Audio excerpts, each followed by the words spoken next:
Archbishop Province of the Niger nakwa Bishop Diocese of Awka Most Reverend Alexander Ibezim agwago ndị nna ka ha na-ebi ndụ ha na-eto egwu Chineke ka ha wee nwee ike imezu ihe ahụ Chineke chọrọ ka ha mee ma kwanitekwa ezinụlọ ha n'ebe ọ dị ukwuu tinye ha n'ụzọ nke Chineke. Most Reverend Ibezim nyere ndụmọdụ a n'oge ofufe nru ụka pụrụ iche na Church of the Pentecost iji wee merube mmemme ụka ndị nna n'ụka Anglican. Onye ọla anyị bụ Chukwuemeka Modelem kọrọ akụkọ a n'uju.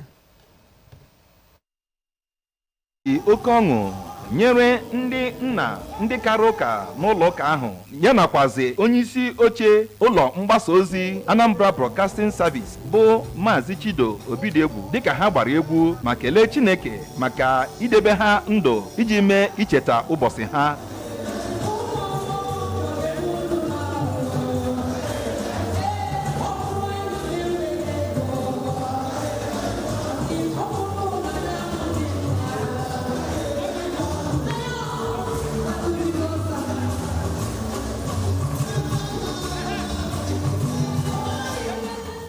N'okwu ya, Archbishop nke Province of the Niger ma bụrụkwazịa Bishop nke na-ahụ maka Anglican Diocese n'Awka ọ bụ Most Reverend Ibezim onye ụkọchukwu nke na-elekọta ya bụ ụlọụka ziri ndị nna ozi o ziri ha kọwara ndị nna dịka ndị isi ezinụlọ ma bụrụkwazị ndị Chineke ji arụ ọrụ dị ebube n'ezinụlọ ha ma nakwazi n'ime ụwa. O mere ka amata na ndị nna agaghị arụ ọrụ ọbụla atụrụ anya n'aka ha ma mee ya nke ọma ma ọ bụrụ na ha ebughị ụzọ nyefee ndụ ha n'aka Chineke ma mee ya ka ọ bụrụ onye isi ndụ ha na-achị ha na ọ bụ nke a ga-eme ka ha mee nke ọma dịka ndị nna ma zụlitekwazie ụmụ ha n'egwu nke Chineke. Ụfọdụ ndị nna ndị sonyekwara na ya bụ emume nke gụnyere Maazị Chukwudi Okoli onye ji ọkwa Accountant General na Anambra State nakwazi Maazị Tim Egboka onye nọchiburu anya ọgbọnta nkwado Agụata nke mbụ n'ụlọ nzukọ omeiwu steeti a kọwara na emume ndị nna bụ ụbọchị eji echeta ndị nna ma rotekwara ha ọrụ dịrị ha na ezinụlọ ha nakwazi n'ụwa iji hụ na ezinụlọ ha ga-abụ ebe udo dị, ịhụnanya nakwazi agamnihu.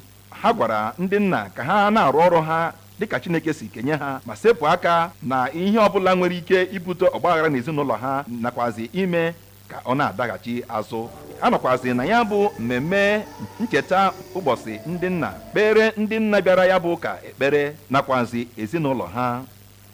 Site n'Awka, abụ m Chukwuemeka Modelem.